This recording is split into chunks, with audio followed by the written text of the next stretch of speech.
Věříte na Ježíška? Dobrý den. Dobrý den. Nebo Santu? A co dobří učitelé? Věříte na dobré učitele? Existují? Dobré ráno. Dobré ráno. Kdo se dobře vyspal? Já mám ráda děti. I když je jich 30? Ano. I když mají ADHD?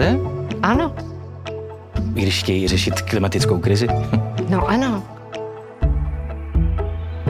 Co máš co zachraňovat nepřátelský děti? Já ale zachraňuju všechny děti. To přece nebyla jejich válka. Němci byli naši nepřátelé. Zajímavý přístup k učení. Nestačilo by to jenom diktovat?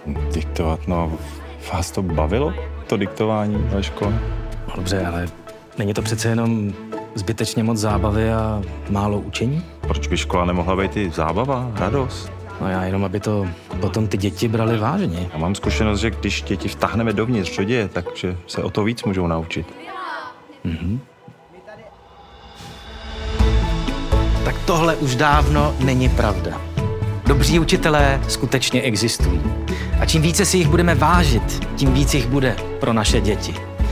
Na Ježíška věřit nemusíte, ale na dobré učitele klidně můžete. Objevujte a nominujte dobré učitelky a učitele na cenu Global Teacher Prize Czech Republic.